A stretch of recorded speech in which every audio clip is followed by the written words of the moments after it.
welcome to the November 17th meeting of the West Clermont School Board. Please, Mr. Romano, could you please take the roll? Yes. Mr. Rudy. Yes. Mrs. Delaney. Yes. Mrs. Brinkman. Present. Mr. Chumley. Present. Mr. Patton. Present. All present. Thank you. Okay, we're gonna do the pledge. Please join me in the Pledge of Allegiance.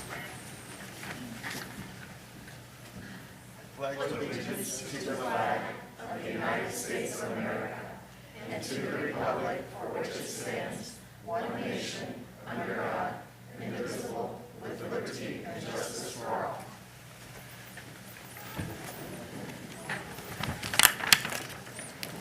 Okay, we're looking for a motion to adopt the agenda. So moved. Okay, Mrs. Brinkman, in a second. Okay, Mr. Chumley, any discussion? Okay, Mr. Romano? Mrs. Brinkman. Yes. Mr. Chumley. Yes. Mr. Patton. Yes. Mr. Rudy. Yes. Mrs. Delaney. Yes. 5 yes. Thank you. Skip that. Okay. Skip item 4. Just say or skip it. We are going to put recognition at a later date that we had scheduled for tonight. Are there any cards for public commentary? Fair enough. Okay. All right, we're going to go next to student voice. Yeah, we're gonna make a slight little adjustment on the agenda, so Merwin students, come on up. So at first, if I could just have the Science and Nature Club friends come up. And Mrs. Lewis. So we're so happy to be here today, Merwin Mustangs, and we are so excited every day to be part of the herd. And what we thought we'd highlight about Merwin Mustangs are the extracurricular opportunities we provide for our students.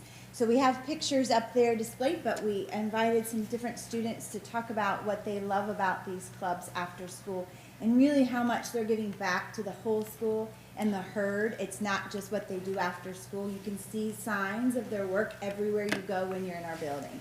So up first, I have Whitney Allen, and she's going to read about the Science and Nature Club. Go ahead, Miss Whitney. Dear ladies and gentlemen of the board, I do believe that after-school activities such as the Science and Nature Club should be supported. Why? Well, for one, students that are enrolled have a blast.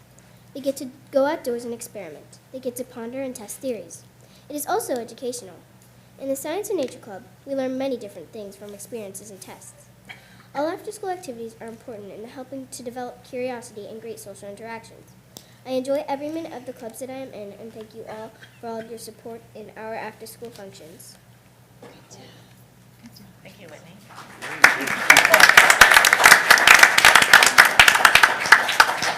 So that was Science and Nature. So you might notice some students staying up here because they're involved in multiple clubs. And Mrs. Reese, I believe one of those pictures represents some of the work that you've done in Science and Nature. Is that correct? Yes. The gardens? The gardens, Yes. and then here. Yes. So they've done great work. Thank you. Okay, the next club is the Kindness Club. And that's led by Mrs. Miller and Mrs. Everett, so they're going to join us with those students. And we have Margot and Maeve who are going to speak on behalf of that club. Girls have your own papers?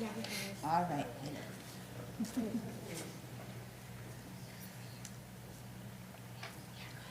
Our Kindness Club has 21 students in kindergarten through 5th grade. We meet once a month after school. One thing our club does is write thank you cards to our substitute teachers in the building. Our club spent 2 years collecting and cleaning bottle caps to get a picnic table for our playground. We also got garden beds for our outdoor classroom. We do small acts of appreciation, such as thank you poster boards for our teachers and custodians. Our club helps with building activities such as decorations for our Veterans Day assembly. We have a Take What You Need board in the cafeteria, where we put positive messages that students can take when they need. For random acts of kindness, our club has made over 600 notes so that each student had a kind message to read on their desk in the morning. These are the activities we do at Kindness Club to spread kindness at Merwin. And if you notice the pictures up there, the picture with all of our students, that was just this Friday. Mrs. Howard with a team of people worked on the Veterans Day activity. And this club made that gym look amazing. They did a great job. Those of you that were at the town hall meeting, they got to see your work then. So it was like two big crowds that got to see your amazing work. So thank you for all you do all the time. Yep, okay, sign this up.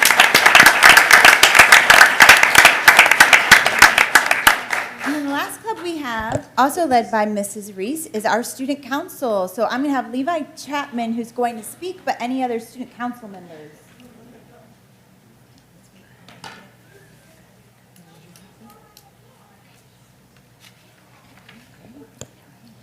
Thank you for having me. My name is Levi Chapman, and I'm a fifth grader at Merwin Elementary. Why is America the greatest country ever? Because of our democratic form of government as established by the Constitution. Two examples of that form of government are in this room today. First, the school board is elected by the community to govern the school district. Second, I'm a representative of the student council at Merwin. What is the student council? Student council is a group of student leaders who work with an adult advisor to collaborate with others to impact their school community. Student council is run by an adult advisor and class representatives from 3rd, 4th, and 5th grade. We help share ideas, interests, and concerns with the teachers and the administration. The student council helps the faculty, the school itself, the community, and the students. During my time on the student council, we have raised money and built partnerships to fund 2 native plant gardens and an outdoor space where students can enjoy learning outside. Annually, we collect school supplies for our teachers to use in their classrooms, and we run a candygram sale to lift our peers' spirits during state testing. We also hold a board game event as a fundraiser where Merwin students can get together and play games after school. Every month we have a meeting. We discuss what we are going to do for the next few months, but during that time we help the school in any way we can. I do student council because I know we can make a difference to make the kids say, wow. Most kids I know want to be in the student council. The student council gives you the opportunity to foster skills like leadership, communication, teamwork, organization, and public speaking. Every school should have a student council program. Thank you for the work you do and for supporting the student council.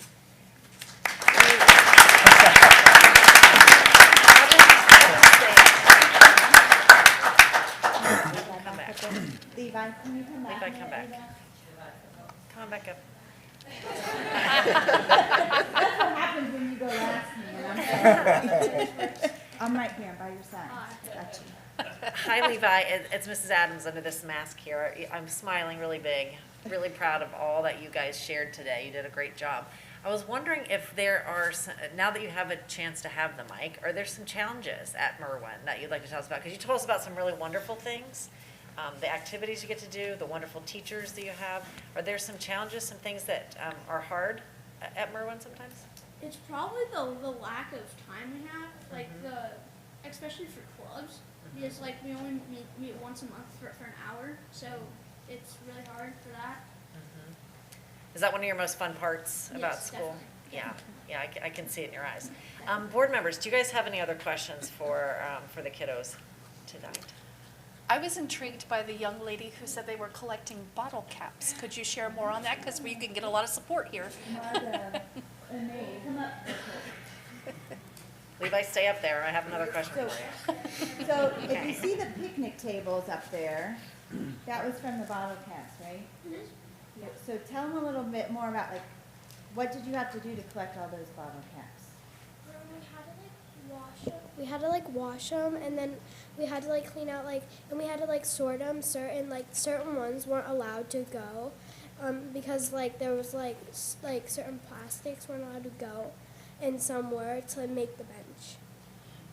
And after we were done with washing them and making sure they were all okay, we had to send them to a company and made the picnic table, so it took a really, really long time to make them. And then, do you even know this part of the story? The company decided, we're going to retire, and we thought, oh no. Oh, no. But, the amazing work of Mrs. Miller and Mrs. Everett, they She's figured it out, because they're amazing. Nice. And so we were still able to get everything. And we had, some of our team members help and go get the benches and tables, which was great. Nice. Did you Whatever know it that takes. part? Yeah, we kept that a secret. We didn't want to freak you out. Her speech made it sound like she was still collecting, which is why we Yes. were like, yeah, if you're still collecting, let's hear how we can help No, with so that. we're done mission. collecting, right? Nice. What's your next They're like, biggest no, project no, Lions no. Club's doing? The notes, you think? Yeah. You don't get to see this either, but when the subs get those notes, they seriously, every time we have subs, they get a thank you note with a piece of candy. And we had a brand new sub in our building today, and she was so excited about the note from you all. They loved that. just a simple, small kindness goes a long way, doesn't it? Yeah.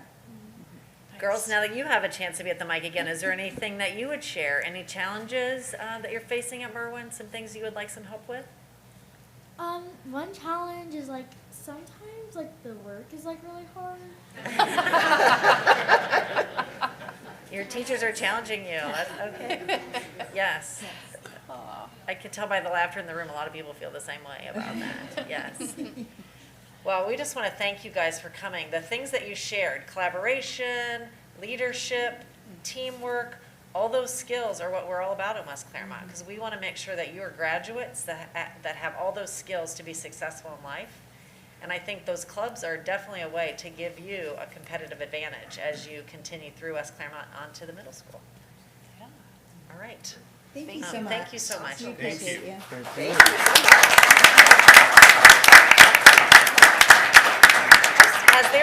As they're preparing to leave, I'll just, if they choose, you are also welcome to stay if you would like, but just to remind everyone about the successful town hall that we had this week at Merwin. Merwin hosted, and as Mrs. Parker said, the Kindness Club decorated with all the Veterans Day celebration decorations, and the place was beautiful. We had over 75 people there, community members, both leaders in our community, as well as parents, as well as staff, and some students that were in the room to share about the challenges in West Clermont, the successes in West Clermont, and where we want to go in the future. So we are very happy about that turnout, and thank you again for hosting.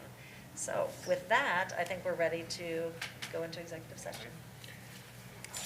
We're now going to go to executive session. There's a recommendation withdraw to executive session for the purpose of considering the appointment, employment, dismissal, discipline, promotion, demotion, or compensation of a public employee. So I'm looking for a motion. So Mr. Chumley, a second? Second. Okay, Mrs. Delaney, any discussion? Okay, Mr. Romano? Mr. Chumley? Yes. Mrs. Delaney? Yes. Mrs. Brinkman? Yes. Mr. Patton? Yes. Mr. Rudy? Yes. 5 yes. Yeah, we should probably, maybe 15, 20 minutes.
Yes, we'll go right to consent, so we're We are gonna do reach- roll call. You what? Roll call. 6.02. Returning from executive session now. Roll call, please, Mr. Romano. Mr. Rudy. Yes. Mrs. Delaney. Yes. Mrs. Brinkman. Present? Mr. Chumley. Present. Mr. Patton. Present. All present. Okay, consent agenda. 7.01 personnel. Dr. Foltz? Do we need to adopt the agenda? Because it's on the, We did. we did? did. We did earlier. Do we need to do recognition? We skipped that on Tabling. purpose. Oh, gotcha. Yes. Hold on. Everyone's good. Agenda. It's great. Just for that reason. Par for the course. Good evening, members of the board, Mr. Romano, Mrs. Adams. In front of you is the personnel agenda for November 17th, 2022. On the agenda today, we have the resignation of 2 teachers, 1 paraprofessional aide, 1 health clinic assistant, 1 custodian, and 1 cafeteria worker. We also have on the agenda, we have the proposed hiring of Teresa Johnson as our new assistant treasurer. Carolyn Giuffre will be leaving us at the end of December, so we welcome Teresa, who goes by Terry, on board with us. We also have the proposed hiring of 1 special education teacher to fill an open vacancy, 1 paraprofessional aide, 1 school nurse, the moving of our 775-hour subsecretaries to office assistants, and then hiring additional office assistants to have 2 at every elementary school. We also have the proposed hiring of 2 cafeteria workers. Also on this agenda, we have the proposed approval for supplemental contracts for multiple elementary extracurricular clubs, multiple elementary teacher leaders, home tutor, multiple coaches, parking lot monitor, athletic contest workers, and also included in this agenda is the transfer of a cafeteria worker from Amelia to West Clermont Middle School. Included on this agenda, we have the salary placement and adjustment for the district supervising nurse, moving it from a level 5 to a level 7 on the exempt salary schedule, and also for Heidi Sandlin, the current person in that role, to be moved from a level 5 to a level 7 to in a position that more accurately reflects the level of responsibilities in her scope of work. Included in this agenda is the proposed approval for requests for unpaid leave of absences, the hiring of classified substitutes, multiple school volunteers and student teachers. Also included in this agenda is the request to change approved FTEs by removing a 3.5 hour, or what we would call a 0.44 FTE worker from a cafeteria. We no longer need that position. That position was in place when we piloted the breakfast at in the classroom program. That program has since ceased, and there's no longer a need for that position. In fact, the person is moved from that position to the middle school, so we didn't get rid of the person. That was a vacated position. We did no longer need to fill. And so finally, in the work beyond the contract section included in this agenda are the proposed approval for payments for those individuals who participated in the CPI training, cooperating teacher support, outdoor education student support, and high school college coverage for math. So this concludes the review of the personnel agenda submission for your consideration. Thank you. Thank you. Item 7.02 is a request for approval of the minutes. Those are for the minutes of the October 24th, 2022 meeting that we just had last month. Item 7.03 are the request for approval of donations. We had 16 donors, and I will read the donors.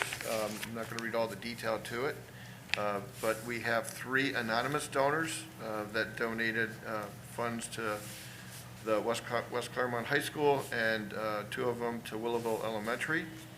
Panera Eastgate donated certificates and coupons for food and drinks to Willowville Elementary for student incentives. John Kay, in care of Empower You America, donated an In God We Trust picture for the district. Sierra donated 4 tickets to the UC Navy game to Clough Pike Elementary to thank staff. John and Karen Bolsevic, hopefully I said that correctly, donated 18 $25 Walmart gift cards to Withamsville Tabasco Elementary for families in need. Fairfax Credit Union donated $200 to West Clermont Middle School for Amy Morse's classroom supplies as a Teacher Appreciation Award. Legion Post 72 donated $1,800 to Summerside Elementary to provide classroom supplies. The West Clermont Education Foundation awarded the following: $500 $500 for the West Clermont High School Band Performance at OMEA Conference, $183 for the West Clermont Middle School Small Therapeutic Groups Curriculum, $270 for the Merwin Elementary Serve with Kindness Project, which we just heard about this evening, $414 for the Withamsville Tabasco Sensory Pathways Project, $200 for the West Clermont High School Link Crew Program, $440 for the West Clermont Middle School Growing Green Project, and $230 for the West Clermont Middle School Read and Ride Project. That again was from the West Clermont Education Foundation. There were the following donations that all were for the West Clermont High School Thanksgiving Dinner. William and Sue Story donated $50. Eric and Portland Marsh donated $50. Dr. Mark Day and Mrs. Jane Day donated $30. Day Agnes Farm donated $30. Clough Pike Elementary PTO donated $100. And OKI Glazing Systems donated $50. So the request on item number 7.03 in donations is for the acceptance of all those donations by those donors that were provided. Item 7.04 are contracts, and there are two of them listed. Mr. Overby? Good evening. In the spring, the board voted to extend the health fitness contract for 1 year to do a little bit more of an analysis over the 5-year period with them. And so Mrs. Brinkman and Mrs. Delaney and I think Mrs. Adams and Mr. Romano and I were there as they gave an annual report. And it's really going to be now an annual thing that we'll do, actually semi-annual, as they'll come back in January, February time to give us an update on things. So with that, we feel comfortable with extending the contract to the full 5-year contract at this point. So the contract that was voted on in the spring, basically everything is the same, except now we're going out 4.5 more years. And the price of their fee each month has stayed the same during this contract. Essentially went up 5%, but it's staying for the next four years at that $10,500 number. So that's the first contract. And then the second is an MOU, and it's a new practice that we're trying to begin. As you well know, Missy Baston and Cincy Kids for Kids have decided to go in another route when it came to serving our community, and the food pantry, the Wolfpack Pantry, now will become more of a emergency closet for our families as we move forward as one of the options. So we are working with IPM even closer than we had in the past. So instead of it just being a verbal or an email, a handshake and things like that, we're bringing an MOU in front of you for approval that will just give us some reference as we move forward and how we partner with some of our key partners like IPM. What they've asked us to do, we already do, which is a Pack the Pantry event. The Empty Bowls at the high school recognizes community partners, which they're a value community partner, and maybe some food competitions as some high need areas come through. So, we feel very comfortable with this MOU. We've talked to, and Mr. Lampy has also reviewed it as well. So it's something, this is going to be the template moving forward, hopefully, as we move forward with some of our partners. Thank you. Thank you. That was item 7.04, request for approval of contracts. Those were those two contracts. Item 7.05 is approval for purpose and budget statements for this fiscal year for FY23. There were two that were submitted this month. One was for the School Principals Fund at Willowville. Second one was for the High School Advanced Health Club. Again, those are adjustments as we go forward where the student activity accounts at the schools request budget adjustments either in dollar amounts of their budget and or things that they would like to purchase to do that. Item 7.06 is amending and supplementing the annual appropriations for that should be FY23. That's my bad on there. So FY23. The schedule of those amendments are listed below. The major amount is the programs that were presented to you and approved at the last board meeting in October for that. So 706 is amending and supplementing our annual appropriations. That is going to be more frequent, so as we have the purpose and budget statements come in, as we have grants come in, that will come directly to you at the monthly meetings. Item 7.07 is the financial statements, bill paid list, and the investments for the month of October. Again, as I mentioned in the previous month, some of those reports have changed where we're kind of using our system as it's supposed to be used, and a lot of those reports come right off of our general ledger system now to do that. I think that's it, that was the last one. So the consent agenda is item 7.01 through item 7.07 as requested.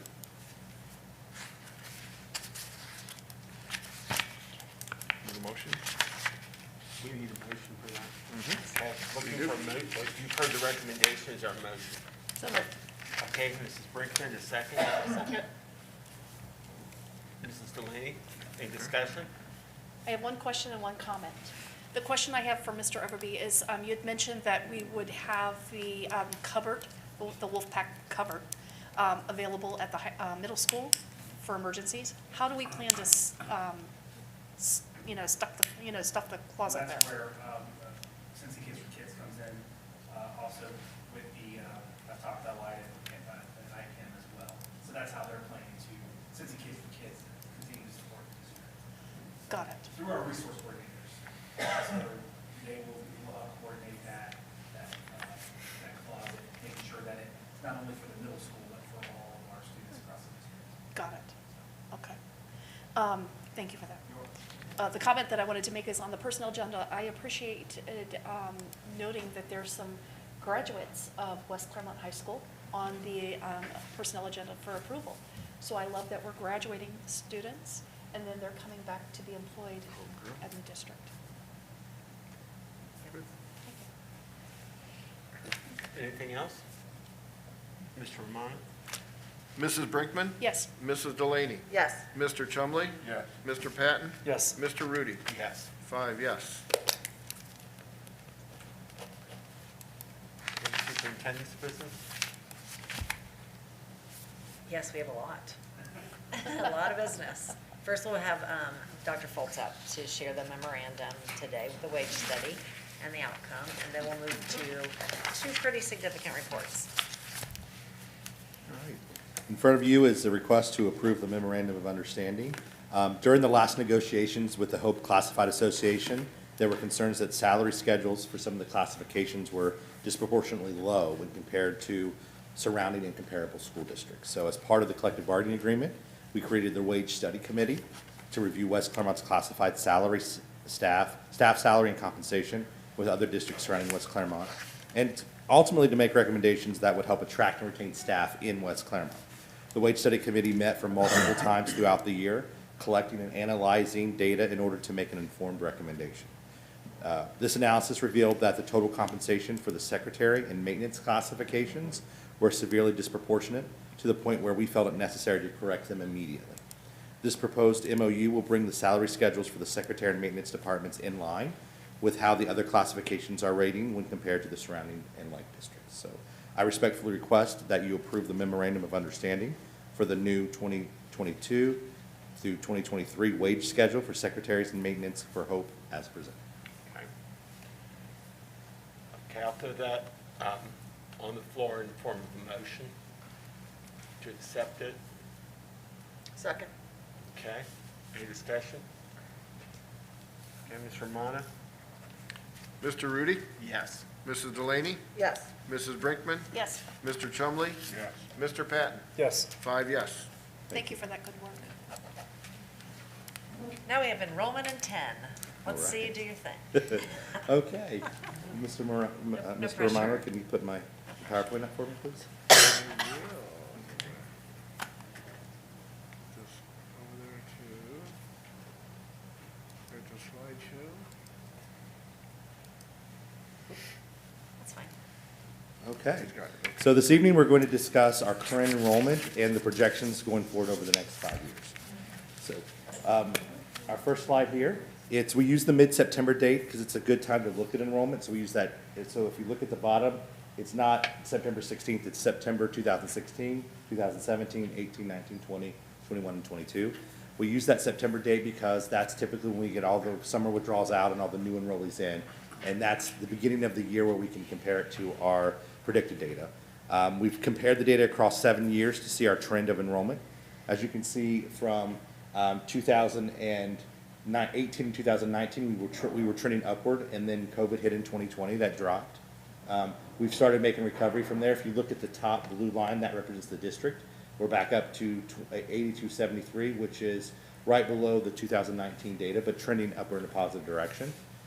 I broke down also how that breaks out at each individual level. So at the elementary, that's the light blue line. You can see that it follows that same peak at 19, dip at 20, and back up at 21, but with a slight dip at 22. Our middle school is the orange line. It peaked at 19 and it has slowly trended downward. And the green line is the high school, where it was peaking at 19, went down in 20, but then has started that climb a little faster in the trend this school year. So ultimately, what we're seeing from this data is that we're trending back upward again in terms of enrollment. Now, if you look at the table on the right side of it, the reason I have that table there is what's called the open enrollment phenomenon. So we have a bulk of students who West Clermont students that open enroll out, and we have other students that want to open enroll in. We have more going out than wanting to come in, but for the most part, they offset each other. From 2016 to 2021, the open enrolls that coming in were represented in that data. This year, due to financial and space reasons, we denied a large portion of open enrollment. And so I put this here as a measure. So had we actually included the open enrollment kids in this year's data, look how it would have changed our trajectory. The elementary would have gone from 3984 to 4102, which would have been higher than our 2016 levels. The middle school would have went from 1818 to 1861, which would have been trending back up toward the 2020. And then our high school would have went from 2471 to 2533, which would have been the highest since we started following this trend. And ultimately, as a district, had they been included, we would have been sitting here at 8,496. That would be the highest upward trend of enrollment since we started collecting data. So it's important to have that in there, because I don't want anyone to look at this data and make the mistake that or an incorrect assumption that enrollment is decreasing, when in fact, we had to choose to not include them this year because of space and financial reasons, but even with them out, we're still starting that trend upward. Did you say that we have more children going out of the district than those wanting to come in? Actually, I have a slide on that. Okay. So the message I want to take from here is ultimately we're back on that upward trend in a positive enrollment growth. All right, so every year at this time, we try to look at how our data compare to how it's predicted to compare, in order to see if the tool that we are using is a valid tool to continue to use. Now, you're going to see an interesting name up there called Predictive Enrollment Analytics. So when we started this, it was called Decision Insight, and then it was bought out by Who Knew It, and now PowerSchool owns it and calls it Predictive Enrollment Analytics. And we still call it decision insights. Yes. So I have it like 3 different names all over my stuff here. Yeah. But obviously, the Predictive Enrollment Analytics does a deep dive into our community. They look at things like cohort data, birth rates, housing permits being filed, construction schedules, and family development construction. So what they give us is always 2 sets of predictive data, a moderate set and a conservative set. And the idea is the actual enrollment should fall between those 2, right?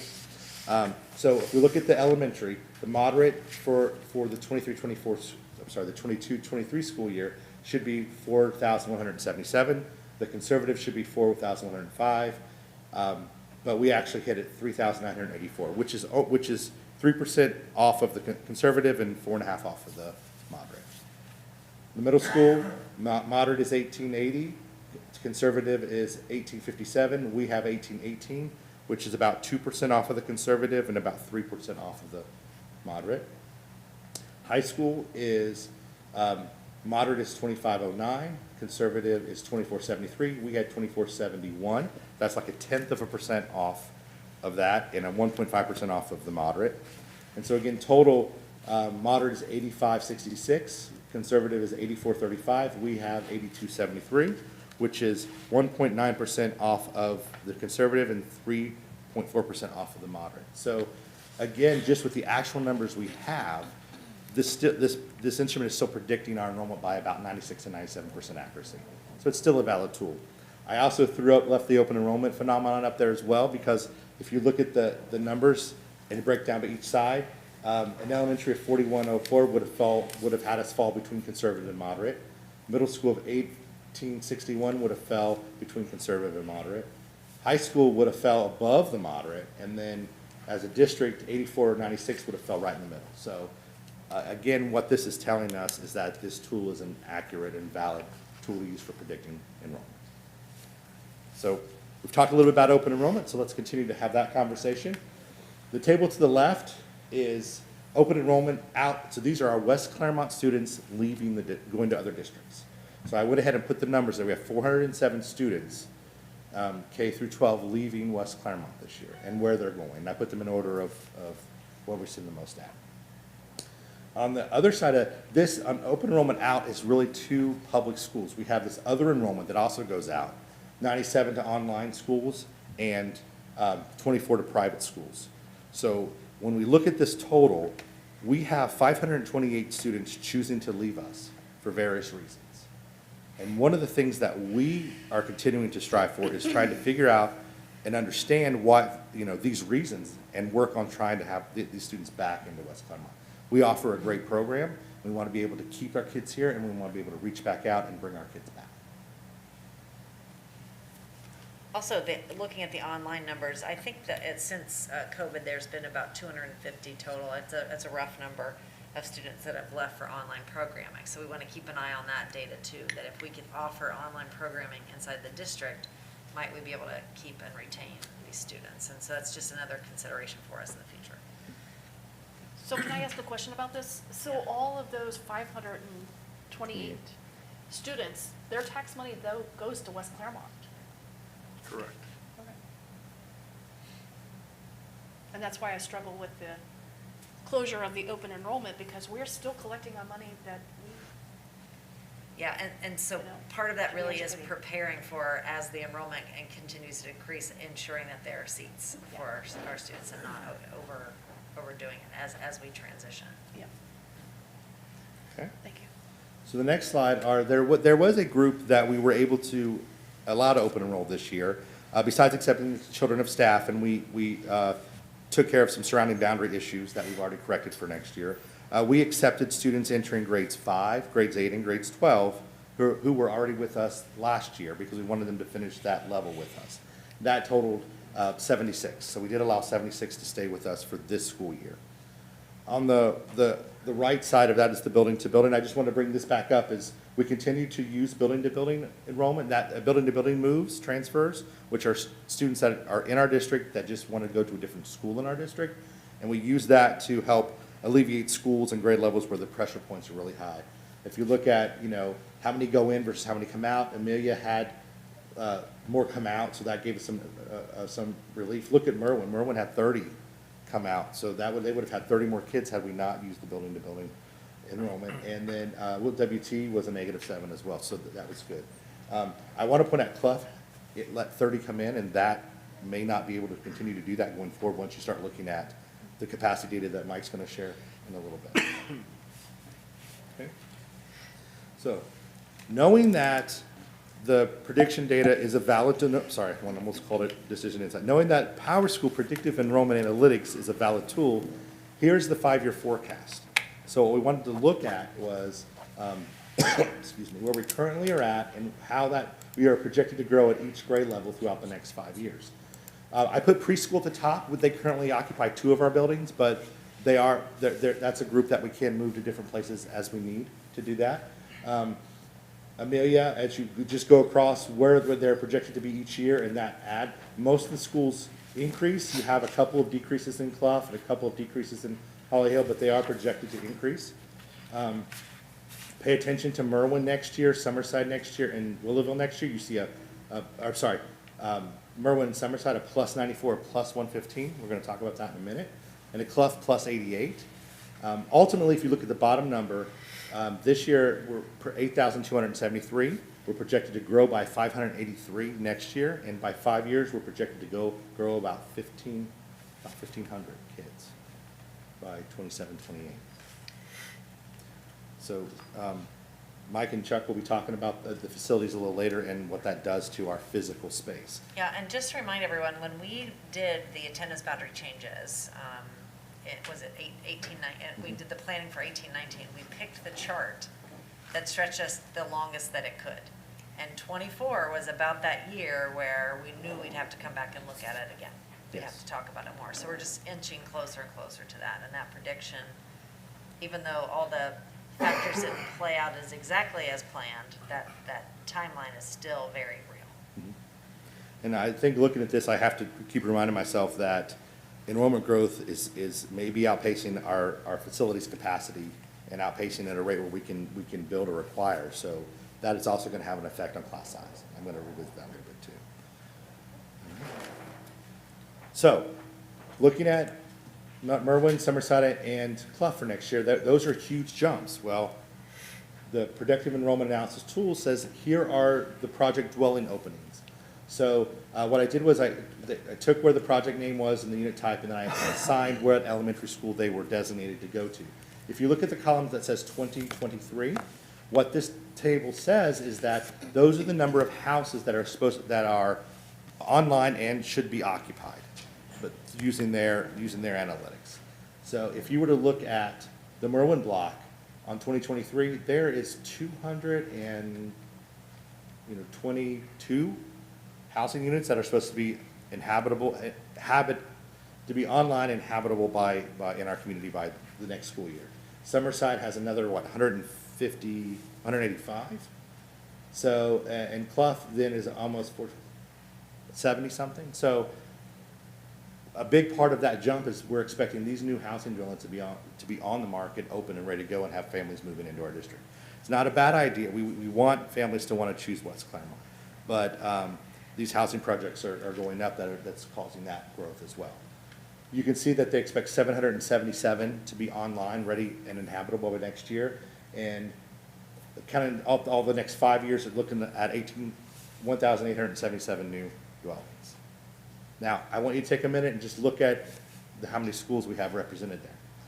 We have 7 elementary schools, but all 7 are not on that list. There's one school that's missing, and that is Holly Hill Elementary.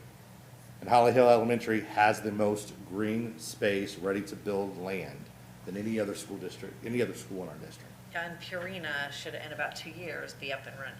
Yeah. So that reality will kick in quickly. So we do expect this to change as that gets closer. Okay? How about the corner of Chapel and Mount Holly Road, maybe? They're doing something there. Yeah. I go to and from school there every day and see it. Is that housing? I'm not sure. I don't know if Chuck would know Yeah, that. Chuck but- and Mike, make a note so you can go, gallivanting around the district and answer that question. It Oh. is. Jason Do you know how many Rodriguez. houses? Thank you. But they're not on our list? They haven't started, they've just started doing dirt work. Dirt? They're putting in, like culverts and plumbing. They haven't yet done anything to show how many homes are being built. I don't think there's a number projected. So that's going to be one that's going to pop up on this list next year or the year after. We received this list August 26th of 2022. So from the dwellings, we're projected using a sophisticated formula. These are the number of students that we're projecting to come from those dwellings. So we expect from those openings, from those 777 houses, 310 students that will enter West Clermont, 168 at the elementary, 55 at the middle, and 87 at the high school. Again, this feeds into that. Enrollment continues to grow because of the move-ins and because of the houses that are already in place that families are moving into West Clermont, which is what we want. We want West Clermont to be a district of choice. So finally, I just want to wrap up. Enrollment fluctuates. Even the best predictive tool will always be a moving target, and this fluctuation has a direct impact on the capacity of school buildings and staffing needs. Enrollment continues to trend in a positive direction since the pandemic. Enrollment forecasts will continue growing over the next 5 years. One of the things we've been talking about, just kids, just bodies coming in, but the next bullet we need to pay close attention to. Specialized programs are continuing to increase. Preschool occupies valuable space in 2 buildings. That we expect that to at least be a 17% increase over the next 5 years. We added 2 preschool classes for this school year, and they're pushing full capacity by early spring. With special ed specifically, there's been an 11% increase in identification of students with special needs from last year to this year, and an 18% increase of students with that needed specialized programs from this year to last year. And with those identifications becomes more staff for support, more resources, potentially rooms utilized for sensory rooms, motor rooms. The rooms that we have that are allocated for 25 to 29 kids are now being used by 15 to 18 because that's the ratio. So we're not just talking about bodies, but we're talking about specialized programming that has to come with some of our bodies. Housing, construction, and families are choosing to make West Clermont their district of choice. I should add too that we added 3 new specialized programs this year, and they're already nearly full or full now. Let me pause for a minute, because those were the things too, when we did the attendance boundary changes, at that time, we did not have the special education population that we have today. Preschool population wasn't as it is today, and we didn't have specials, like a full diet of them to the degree that we do today. And so the need for the space for music rooms, art rooms, PE was very different back then. So those are 3 major factors on top of the enrollment growth itself that impacts our space. Housing, construction, and families are choosing to make West Clermont their district of choice. I've said that multiple times because I think it needs to be said. People need to hear that people want to come to us.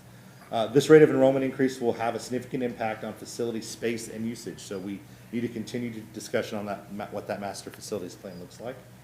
The rate of enrollment increase will have an impact on class sizes. Again, when more students come and we can't acquire or build the space, we have to utilize the space we have, and that typically means larger class sizes, and that's just the outcome of what we're going to work with until we can alleviate that. And finally, we're going to revisit the 5-year forecast, enrollment forecast in the spring using the 2023 enrollment data from PowerSchool's predictive enrollment analytics. All right, any questions? Thank you. Thank you. Thanks, David. So up next we have Chuck, who's going to come and present on the building utilization and condition report, because these two reports really complement each other and feed off each other. And Chuck and his team have just done an incredible job analyzing every last piece of equipment and piece of our property, so that we're ensuring not only the big move of the master facility plan, but all the detail work too. So. Good evening. I'm having a little technical difficulties here. Thanks, Dan. Good team. You're there. Good evening. I'm gonna, like Mrs. Adams just said, I'm gonna to piggyback on Dave's presentation on the growth with students and teachers and programming, and how we in operations are gonna address that growth.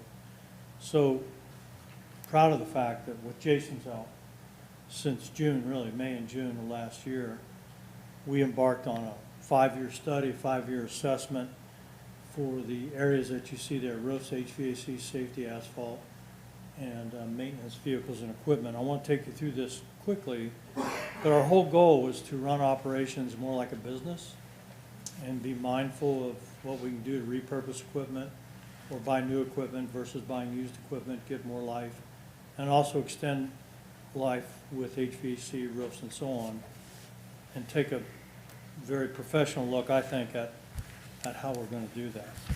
And we also wanted to be in line with Dan's new budgeting, which is all focused on 3, 5-year, 10-year plans.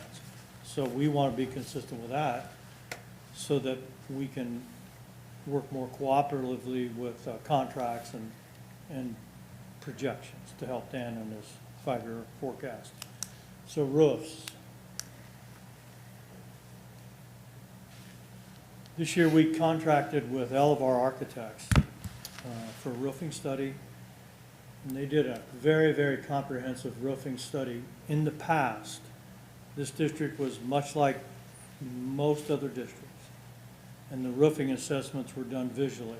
Usually you hire a contractor, or in this case, a consultant, which looked at the roofs, looked at the age of the roofs, and made assumptions on which roofs should be addressed, either fixed, repaired, or replaced. And again, most districts do that.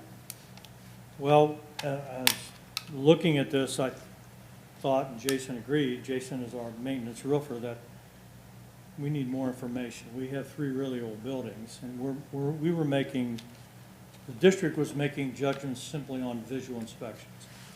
So we contracted with Elevar Architects, and they did a roof assessment completed in 2023, actually, that's wrong.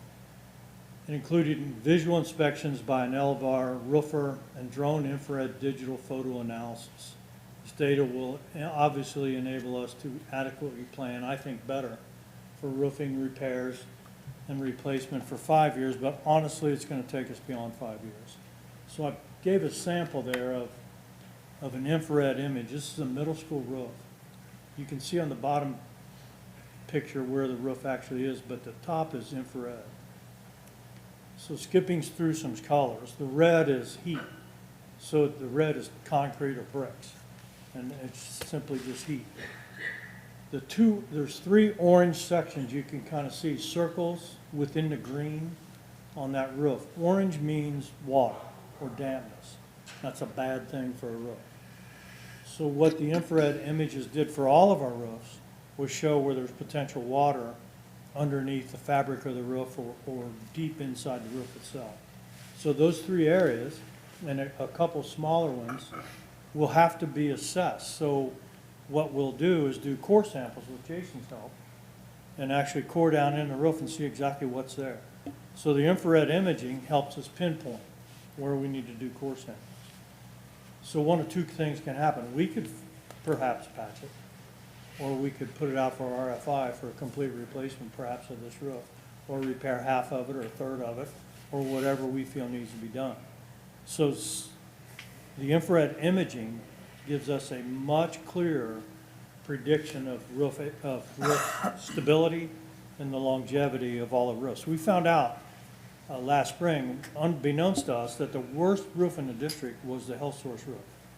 And it was discovered because of A.W. Farrell Roofing Company did a visual inspection, as well as I think Jason did some infrared of it perhaps. And we found out this is a nasty roof. It's really bad. So we had to replace the whole thing. So moving forward, we're going to save money on how we bid things out. Now, Jason was able, through a roofing company, to purchase some material that will enable us, our maintenance, to fix and repair some roads, giving us maybe 5 or 10 years additional for small areas, perhaps like that need addressed. We won't have to contract it out for full replacement or partial replacement. So we're trying to be more efficient in our assessment, but yet more professional. Don't want to miss. My biggest fear was we missed something. And during a heavy rainstorm, I get a call and a roof collapsed, or we lost part of a roof. So if it happens now, it happens, but I'm tell you it won't happen because of lack of professionalism with Elevar in predicting what can happen. HVAC, we contracted with a local company to do preventive maintenance for all of our buildings. It's a 3-year contract, and the list of benefits are there. I'll read them to you quickly, but what they do is they gave us a detailed audit of all HVAC equipment in the buildings, and we found we have some serious age problems, especially in the middle school, with air handlers that go back to the 70s, 60s in a couple cases. We developed a working relationship with our district HVAC maintenance person, Terry. They give us 24/7, 365 days availability on a 2-hour response time if we have a problem. 100% fixed HVAC repair costs for the term of the contract. Protection and extension of usable life of all of our equipment through the preventive maintenance. They're going to do preventive maintenance 3 times a year. It's the last line.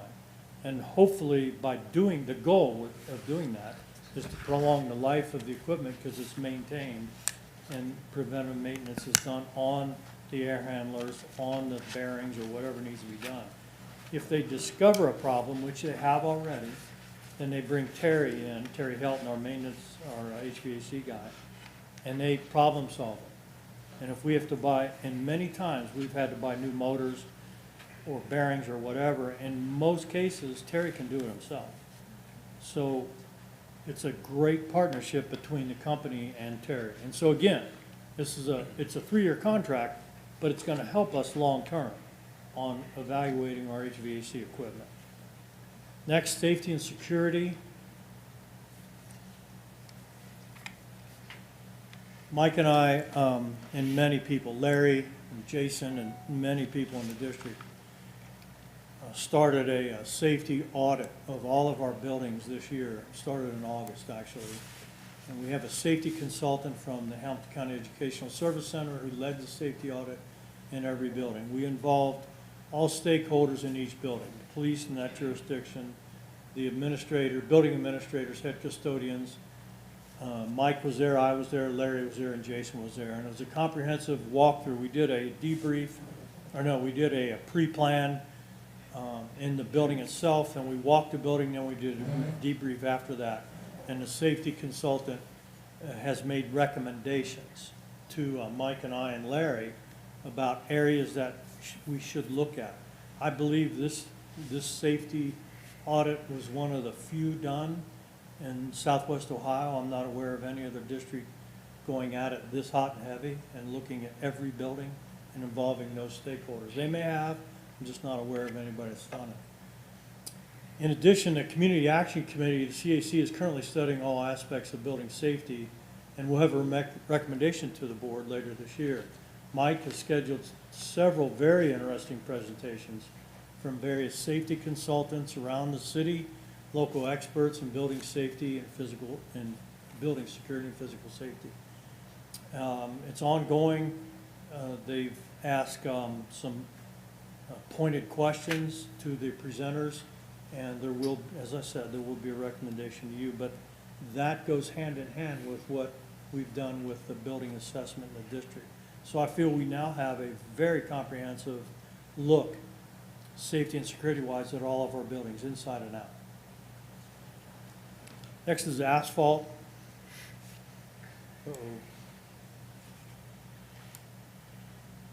You don't really think of parking lots a lot until they go bad. So we have a plan for asphalt through 2026, at least each building. The projected cost, of course, the costs have gone way up since those projections were made. But we'll keep on track. Each building is scheduled a certain time of the year to be either fixed or repaired or completely replaced. I'll give you an example. Merwin was sealed a year and a half ago, and the parking lot's horrible now. So we're going to revisit the plan for Merwin, and more extensive, probably replacement of a large portion of that parking lot will have to be done, and the driveway. The plan does include yearly maintenance from the company that we've contracted with, and also emergency repairs as needed. All it takes is a phone call. They're usually there next day, repairing. Next is the maintenance vehicles and equipment. This goes, it's easy to overlook this, but when you're trying to support a district this size and a growing district this size, you have to have adequate equipment to do that, and you have to have a plan to keep that equipment running, and also a turnover plan. So we have one. Our maintenance department, with the help of Mark and Roger and all the maintenance guys, actually, we've come up with a long-term plan for all vehicles and equipment. So what we've started to do, we started this last year. We bought a new Dodge pickup truck, heavy-duty pickup. We traded in 2 trucks to get one. And with Dan's help, through state bid, we were able to get the vehicle pretty quick. There's a lot of competition out there for vehicles. And you have to, once you find it, you have to act quickly. So we traded in 2 for 1. This year, we have a dump truck that is unsafe. We're going to have to auction it off. It's old. There's a salt spreader. The salt ate out the hinges on the bed. It's no longer roadworthy, and it's very dangerous to use. So again, we found, with Dan's help, with Mark's help, we found a stake bed truck, heavy duty, We can put a big salt dog on it, also plow, kind of repurpose. We don't need 2 dump trucks, we're just going with 1 now. We're gonna get a brand new stake bed truck. It's gonna be more flexible for our fleet of trucks and vehicles. And again, we got it at a state bid price. Another example is we have a pickup truck, a 2011 truck with a rusted bed. We're gonna take the bed off and put a flat bed on it for about $2,500 to $3,000. Repurpose that truck. Probably get 5 or 10 more years out of that truck rather than buying new. So we're trying to be proactive and trying, again, to have an adequate business plan for everything, including vehicles. Lawn equipment, same thing, no exceptions made there. We have zero-turn mowers, 72-inch down to, I think, 46-inch. So everyone is being assessed right now, and we're going to get it into a trade-in or trade down, move some mowers to a smaller lawn area and buy a larger mower to be more efficient, cut grass quicker. The guys will get done faster. This sounds trite, but here's what's happened with our 2 lawn guys.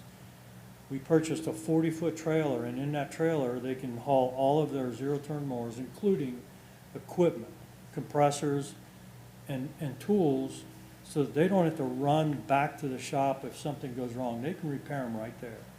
And we also got a 70-gallon gas tank in the bed of the truck. So they can fill that 70-gallon gas tank up once a week, really, and cut grass. So it's more efficient. They don't have to run to a gas station, fill up those mowers a couple times a day. So all of this stuff that you see here is done through the lens of efficiency and cost savings and long-term planning. Okay, a review of the district building and timeline, and then Mike's going to come up and talk more about building pinch points with the growing students. So in 2017-18, of course, West Clermont High School opened, state-of-the-art school. It's amazing. It serves students 9 through 12, as you know. The Amelia campus was combined through a 6 through 8 one-site middle school. 2019-20, elementary school attendance boundaries changed. New Summerside, Willowville elementary buildings opened. Brantner Elementary was closed and demolished. The Wolfpack preschool merged into 2 sites, Holly Hill, Willowville Elementary. And building improvements, including AC units, are added to Holly Hill, Merwin, and Clough Pike. The boundary shift discussions were based on best predictive enrollment data at the time. Reassigning students to the current configuration provided the longest amount of time in the current model before the district would have to come back to the table and reconsider other options. Again, Mrs. Adams mentioned this earlier, 2024 was a predicted date for enrollment, outpacing the capacity of some buildings, and you'll see that in the next slide or two, it's going to be 2023 in a couple buildings. 2020-21, Clough Pike renovated with the help of the Ohio Facilities Construction Commission, and Mr. Ed Dyer led that project. A gym was added, but no additional funding was included to provide additional classroom spaces. Changing factors that are impacting our elementary school space today. Enrollment predictions were very accurate, yet, as often the case with neighborhood schools, predicting exactly where students will be is always a challenge. Example, the data predicted a growth at Summerside and Willowville due to housing construction plans in that community, yet Amelia and Merwin saw the largest enrollment growth. Pandemic impacted the number of students who attend brick and mortar schools on a regular basis, delaying immediate space issues. Reinstating elementary specials was awesome. Art, music, phys ed, and discovery classes were added with the goal of using classrooms designed for the course rather than having teachers on a cart. However, a big problem occurs at Merwin because Merwin, only school with a gym and cafeteria that use the same space. That's a problem. Obviously, it's a problem for specialists. Next is a growing preschool population, and then also a growing population of intensive needs special education students. Was 20% of the total elementary and special ed population is now 40% and growing. Additional student services, support staff, school psychs, mental health support service administration all requires office space, small group learning spaces. And all you have to do is go through the middle school, and you'll see how they've used closets, and we put up walls just to house people in very, very small areas. Carpeted really a couple closets so that some sites could meet in those closets and have sort of a nice place to go every day. Actually, a sidelight, I ran into a sixth grade counselor yesterday, and I know her, and she said, "Hey, I gotta ask you a question. I don't have a chair." I said, "What?" I don't have a desk chair. And I thought, how the heck's that happen? So luckily we had one. Jason had it at the district office, still in a box, so we took it out to her today. But that's embarrassing. And I don't know why she didn't say anything sooner, but here this lady's, I don't know if she's been sitting on or if she's been sitting, but she has a chair today. Oops. This is a visual of the timeline of really what I talked to you about earlier and what Mike's going to talk to you about in a minute. So here we go. Here's capacity. West Clermont District Facility Timeline. So the middle school completion dates, you can see them up there. It's had a lot of completion dates. Capacity is 2,200 kids, current enrollment 1818, over capacity beyond 2026. Merwin, we already put modulars in there, as you know. So the capacity is 675, current enrollment 603, and projected over capacity next year, 2023. Excuse me. Holly Hill, capacity 425, current 407, over capacity 2026 projected. Amelia, 725, current enrollment 669, over capacity 2024. Same thing with WT, 675, 514 current, it'll be over in 2024. Excuse me. High school was completed in 17, capacity 2,500, current over capacity 22. Pardon me. Summerside and Willowville will be over capacity in 2023, along with Clough Pike Elementary. 3 schools over capacity in 2023 present particularly difficult decisions and planning for the district. So, Mike? One of the things that you see. Mr. Can I ask a question real fast? Sure. On the high school current enrollment, does that include, do you want to grab a water? Does that include the Oaks students? Yeah. So they're not physically in the building? No. That's why it's not really a problem. Got Correct. it. And that, yeah, so when you take the Great Oaks, CC Peak, career-based learning, all of those students are there, it's not a problem. Got it. What the building's built for and where we're at, depending on the day, right? Technically, we're over capacity. Gotcha. When we tar, like, when we tarred at Merwin, when we tar a school, what are our projections on how long that will last? Like, when we tar Merwin or when we tar a school like that, what are our projections on how long that's going to last? On the roof? No, the parking lot. Depends on traffic, honestly. And the bus traffic over, what really hurt Merwin this year, for example, was all the construction with the mock. Okay. Bringing those in. That was the biggest impact. The next worst parking lot probably is the middle school. And it's pretty much as a result because there's 80 buses coming in and out of every day. Well, and sometimes it's the angles of the parking lot where the water gets and then expands that also is that You can see challenge. it's actually the tread areas in the middle school where the buses pull in, sit, and then pull out. It eats up the asphalt. Will the weather impact that too? Like if we have a bad winter and we have to use a lot of salt, that'll break it down That's even why you have further. to seal them quickly, because you don't want the moisture getting inside there and freezing and thawing and it cracks it further.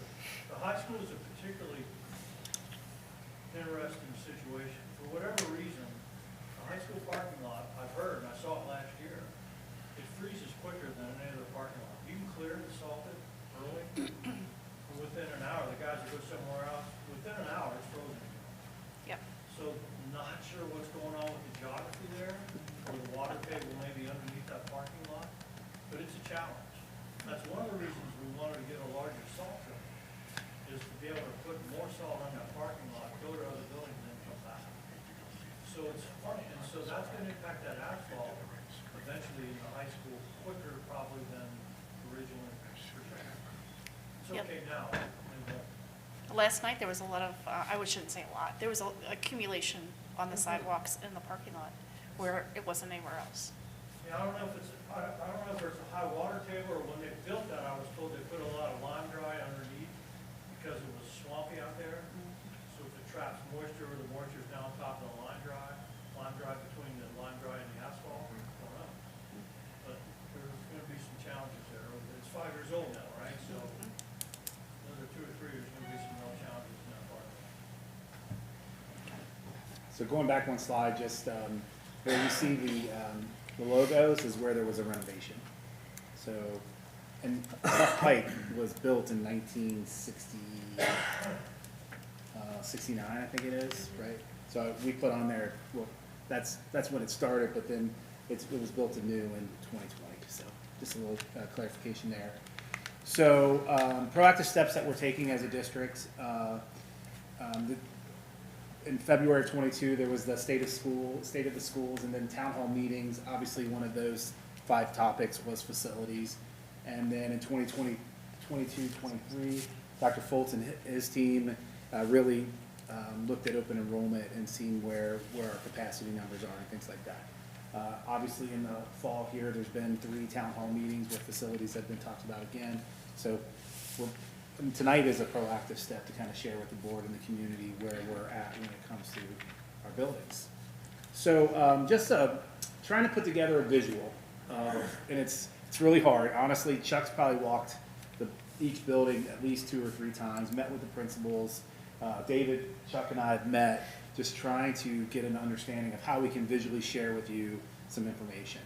So at the top, obviously, is we're focusing on elementary schools here.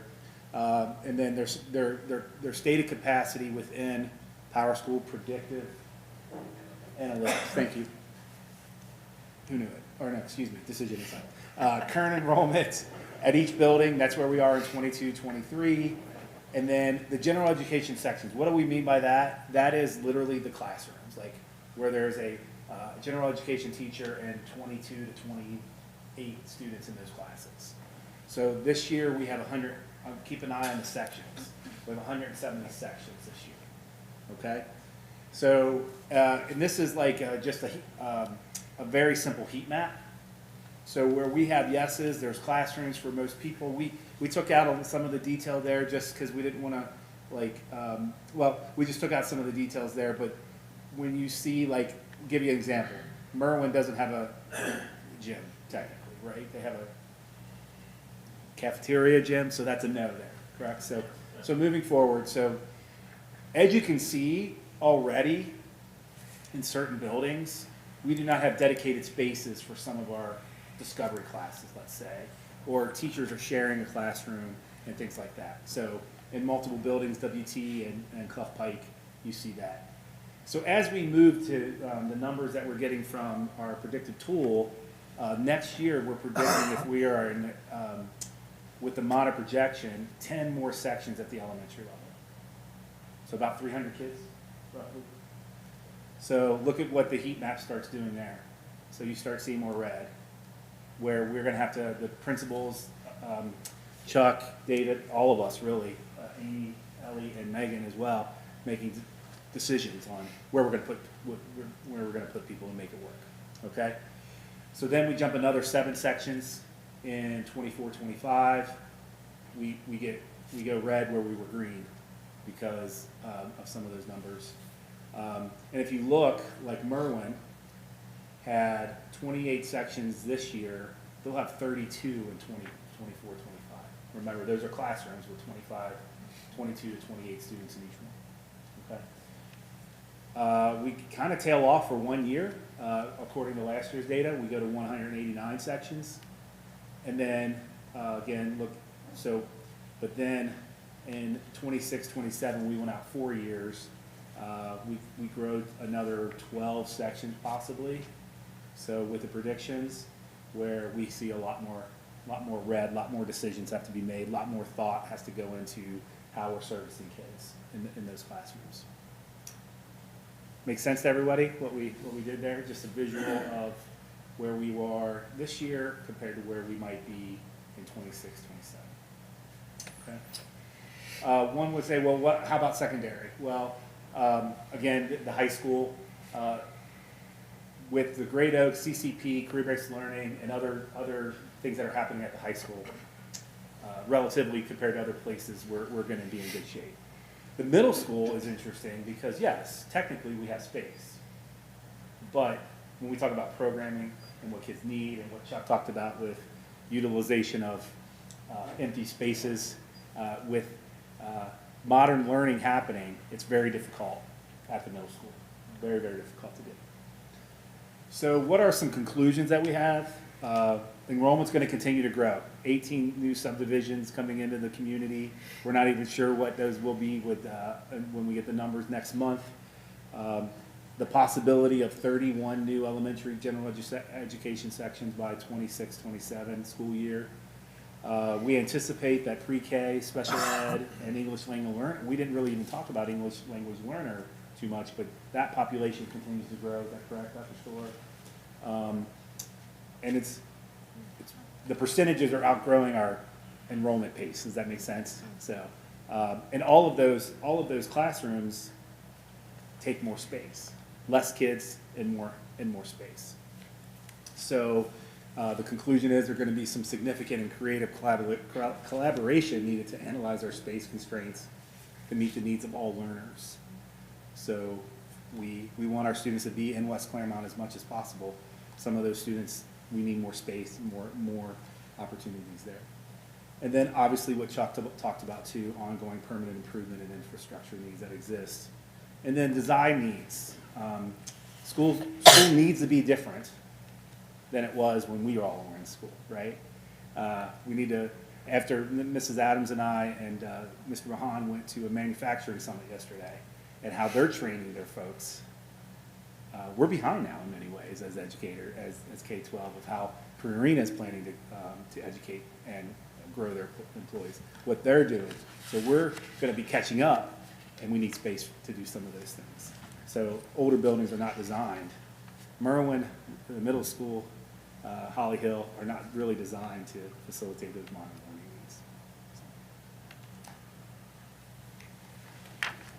needs. Questions? A lot. Any questions? Wow.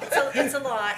You'll have to keep taking it in. You'll probably have to hear it a few times. And so we will revisit this when we are working on our retreat in January. It'll be the focus of conversation the entire second semester as we build toward master planning and in terms of facilities and what the different scenarios and options can be for our district. But we're just, loudly and clearing saying we can't just sit and watch, like we have to activate. And we have a lot of data to help with that. While Dan is getting set up for the 5-year forecast to also complement these messages, I just want to share a couple little things. First is just to thank our child nutrition department. Today they provided Thanksgiving dinner for our children, and that's like always a highlight, always a great day. And our staff, our cabinet team went out and served today. We also had a highlight I guess it was 2 weeks ago. All the weeks kind of run together, but during a professional development day, the head chefs from every child nutrition team came to the high school and presented to all the administrators the favorite dish or two of all the kids and gave us a little tasting and testing sampler party. And so we were eating pork dumplings and salad and really yummy oatmeal cookies and all the different things that our kids value as their favorite. So that was a very nice way to get to know those ladies and gentlemen a little bit more and to just celebrate the great work that they do.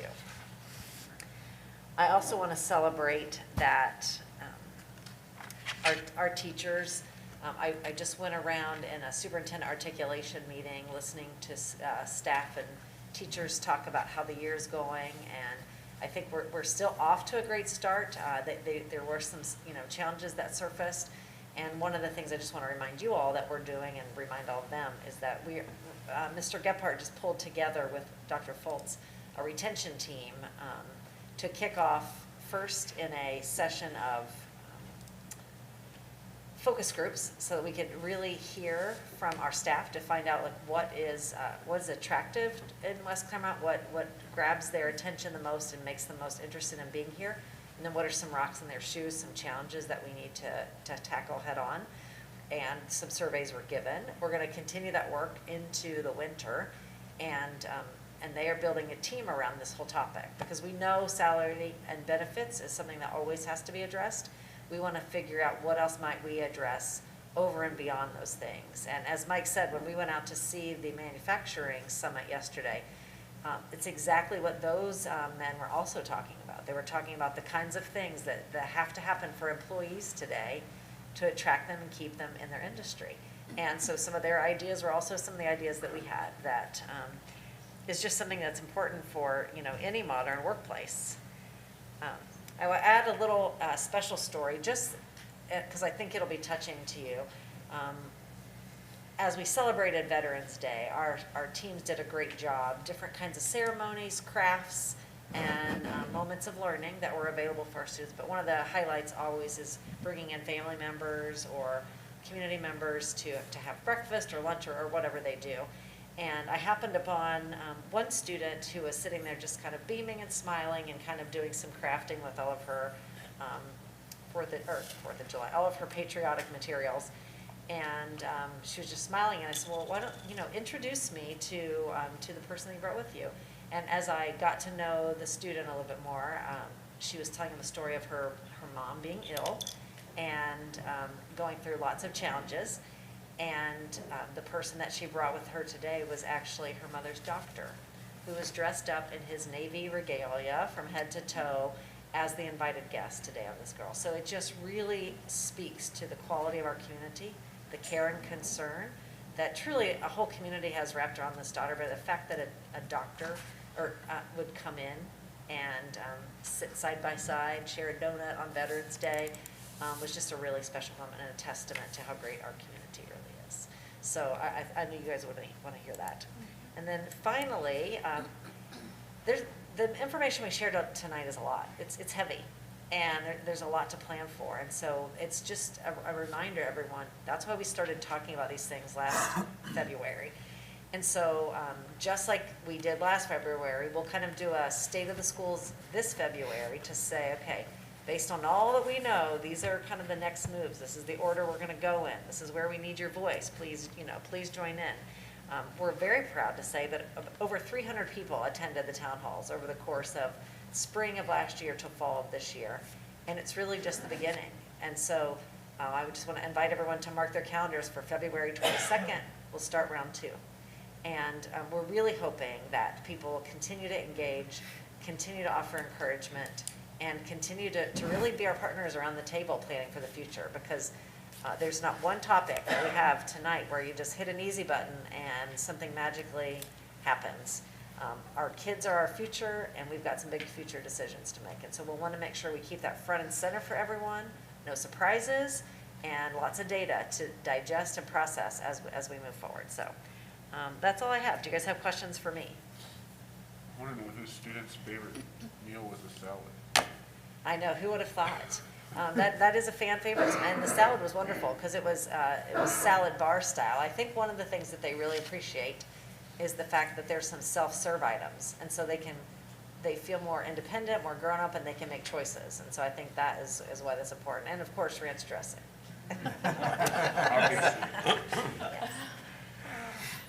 Okay, did I give you enough time? Did I stall enough for you? You did fine. You did perfect. I'm just trying to figure out if I'm going to meet Mr. Gephardt's timeline. All right. Mr. Rudy, if I could take a couple things a little bit out of order. We'll take 9.01 first, which is, and this is just for information purposes, the board does not have to act on it. I do think it's a positive thing, is the proposed enterprise zone agreement with Clermont County for TQL, where they're going to have a $44 million expansion on that site, and the request is for a abatement of 10% for 10 years. That type of economic development, considering on what it could be or where it could go with an abatement, to to me, I think that's a real positive thing to do. So just wanted to make sure that the board was aware of that, and having that type of investment with just a 10%, I think is very beneficial, not just to the community, but to the school district as well. So that was for information purposes. I'm going to suspend the 9.02 right now. 9.03, again, is just for information purposes. Every year we do an annual financial report. That's pretty comprehensive. And there's a consistency in the district with the staff. And it's not just the staff in the treasurer's office. There's a lot of people that within this section of the building participate to make that report come out. And so again, from the Government Finance Officers Association, we did receive a certificate of achievement for excellence in financial reporting. Not everybody does that in the state, not everybody does that in the country, so we're pretty proud to have that. So I compliment our staff and the other people in the district office that helped put that together. I'm going to make one comment so I don't forget it, and then I'm going to go to the 5-year forecast. Mrs. Delaney, I know you did not physically attend the Ohio School Board Association conference, but you were present. It was great that the superintendent and myself got to do a presentation. Our 3 board members were present in the audience and it participated actively, at least for 5 minutes during that time. I'm thinking we that should they were stretch there. now. 2 of us did. Jim left. But you allowed me to put a video within that presentation. And it was a video of your comments at the last board meeting, which was really what I captured about self-care and about motivation. That was a driving theme within that presentation. I will tell you, after that video, which you talked about self-care and about what motivated you to do it, throughout the next, because we did that presentation 9 o'clock on Monday morning. We were there for the next 2 days. There was probably, I don't know, somebody took the count, a little bit over 100 people in that room. We keep getting emails about it. Yeah, we keep getting emails with it, but I will tell you, as I walked through the exhibit center, as I was in different breakout sessions, people that were at that session came up to me and said, "You got one brave board member. That's pretty courageous." So you were there, and I appreciate you letting us use that visual, the video in that presentation to do that. Thank you. Okay, 5-year forecast. Can I go up there? Is that all right if I go up there and do that? You don't have it up yet. You want to put it up first? No, I'll just speak to it and you just use your imagination. All right. Thank you.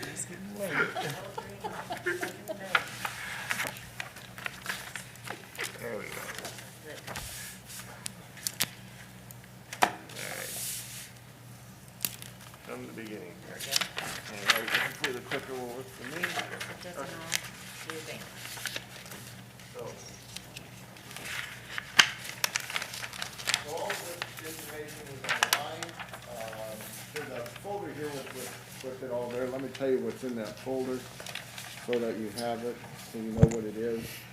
I'm going to take this down if I can. You're going to have an 11 by 17 sheet, which is just a big matrix of numbers, which is that forecast that gives you 3 years of history of our revenue and expenses. It gives you our current budget, then it gives you a prediction of what can happen in the next 4 years.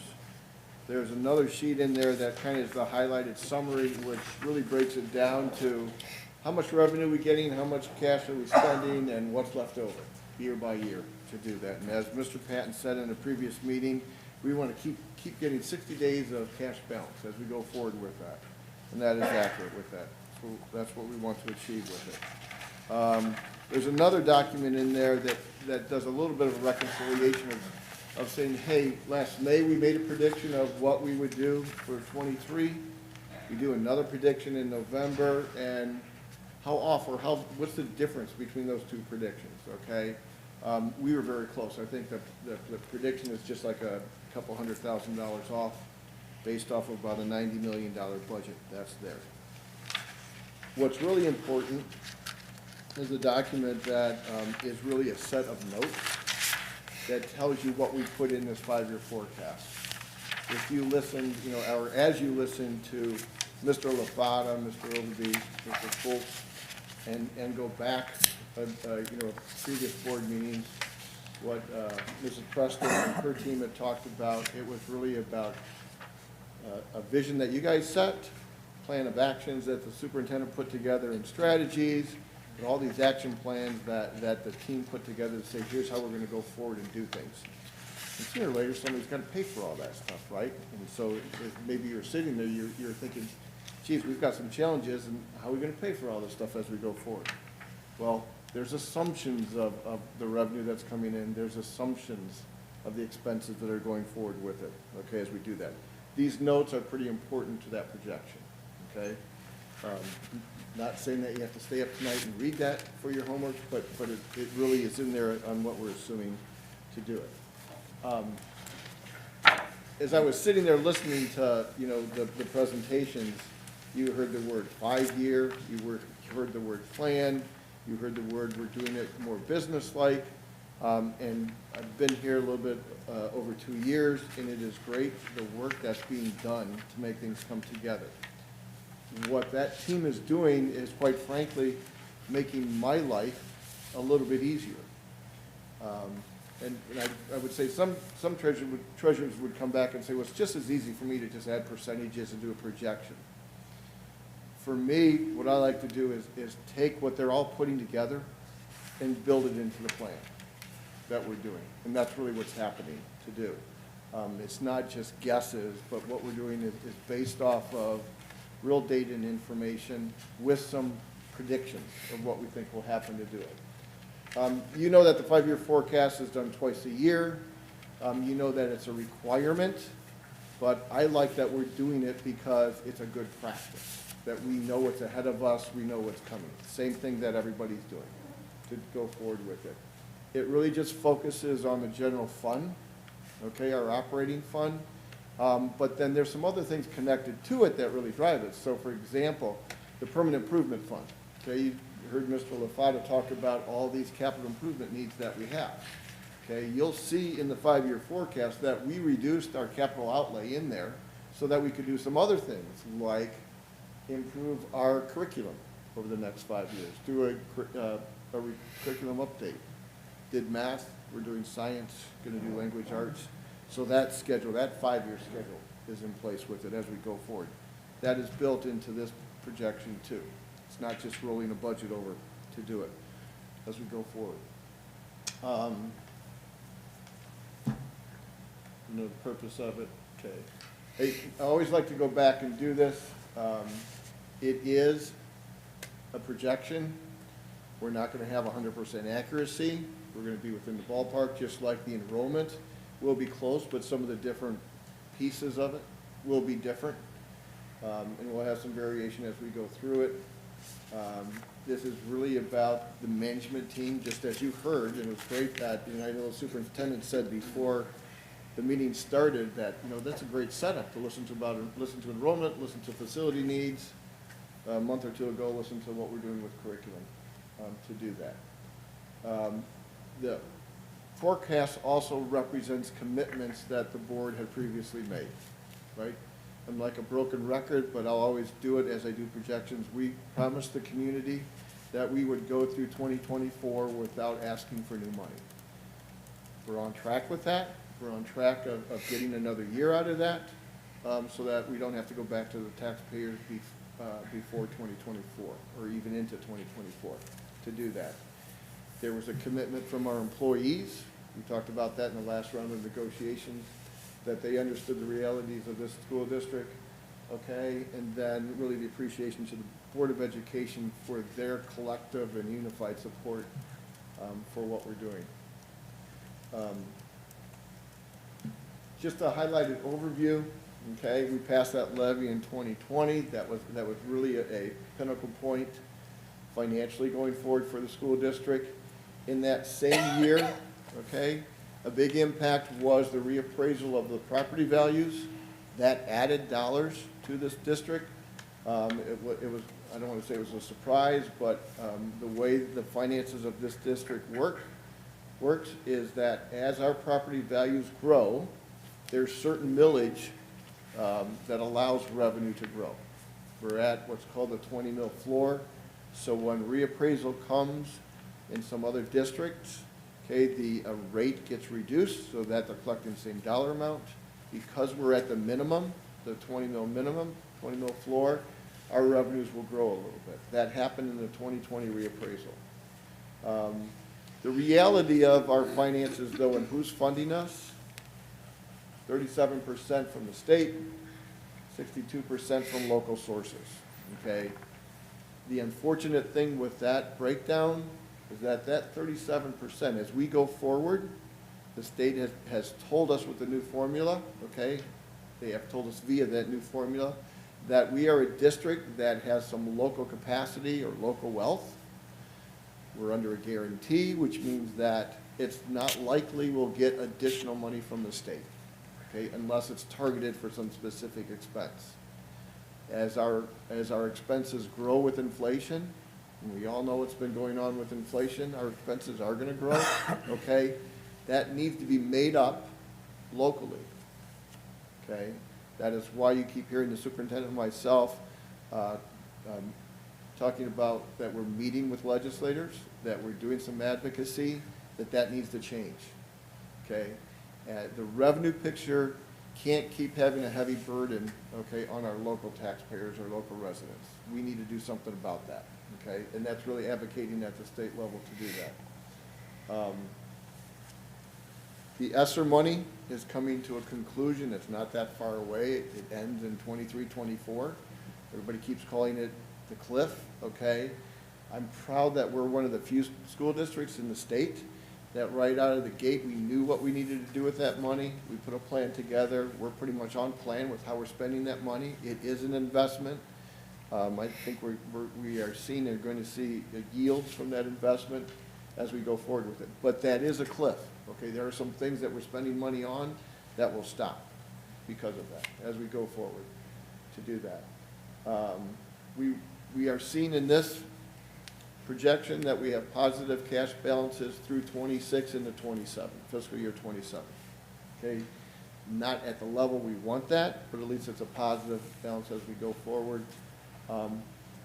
The statement down there, it says FY24 is projected to be a spending deficit. Okay, the spending deficit just means that our expenses are starting to surpass our revenues as they come in. And as that expense surpasses the revenues, that's when the cash balance starts to get eaten away with it. You've seen this before. It really has not changed too much from the May projection. Our revenues and expenses as we move forward from 22, 23, 24 kind of are aligned. Okay, revenues and expenses kind of equal each other. So the cash balance kind of stays flat through 22, 23, 24. But into 25 is when that cash balance starts declining because expenses are exceeding our revenues, okay? One positive thing that starts to happen is there's a reappraisal in FY23 for the first dollar collection in 24. As we look, again, following the theme of collecting data and analyzing things, as we look at what's going on around the state, on the, whether it's every 3-year reappraisal or every 6-year full reappraisal, those increases in property values, which really are based off of residential home sales or commercial industrial property going up, we are seeing double-digit increases, okay? It's hard to predict what will happen in 23 for collection in 24. In this estimate, though, because of what's going on, we built in 15%, okay? If I go back 6 years, it was pretty close to that, and it did not have the tremendous jump that's in the marketplace right now to do that, okay? We did that based on the fact that we think things are going to stabilize, okay? And that 15% may be moderate, okay? I mean, my belief is that it will go higher than that. But to be, the conservative nature that I am, and probably 611 other school district treasurers in the state are, I think that's a pretty sound projection for that, to do that. So we are good in the coming future, okay, but as we look 5 years out, just like with the enrollment, just like with facilities and capacity, you know, things, we need to make some decisions, okay, to do that as we go forward with it.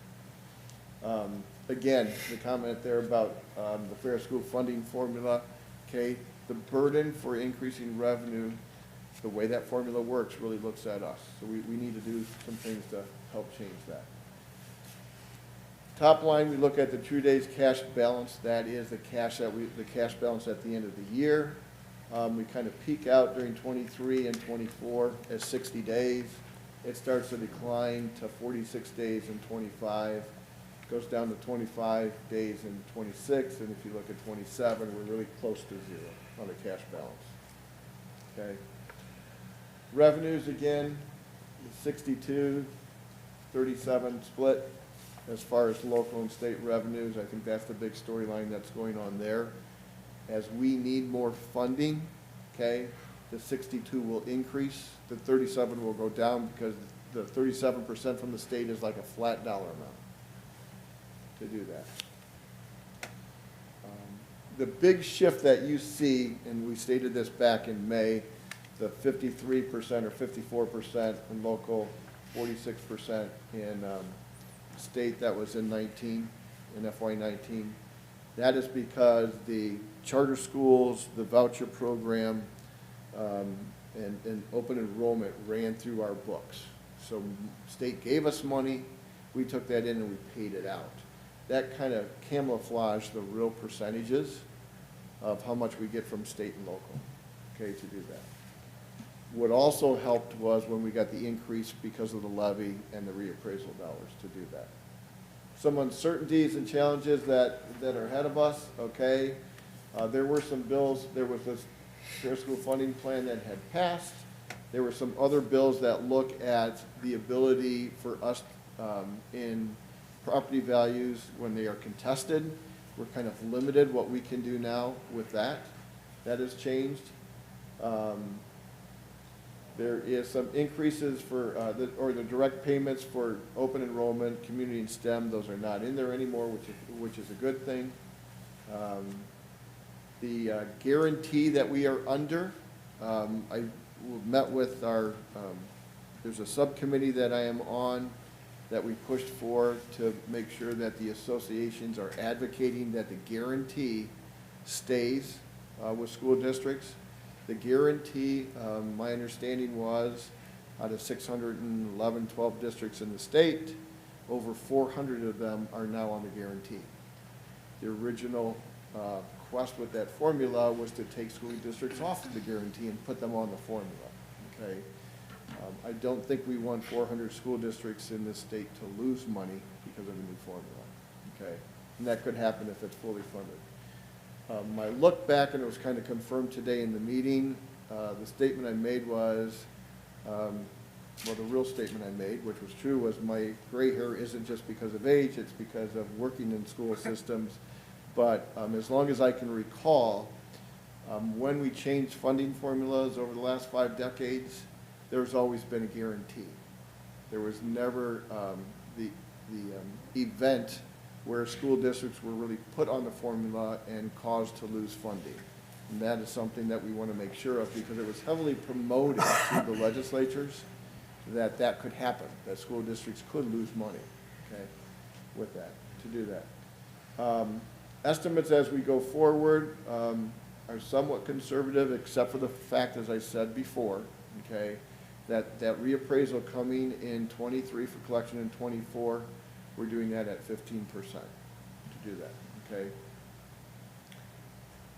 I probably would believe that across the state, that's a little bit more liberal than a lot of people are doing, but I believe that that's what's going to happen to do that. The other positive things that's going on is, as you heard Mr. Fultz talk about enrollment growth. So enrollment growth occurs one of 2 ways. You have people flipping out of homes and younger families moving in with children, okay? And you have new construction, so new developments, subdivisions coming in, okay, which is happening.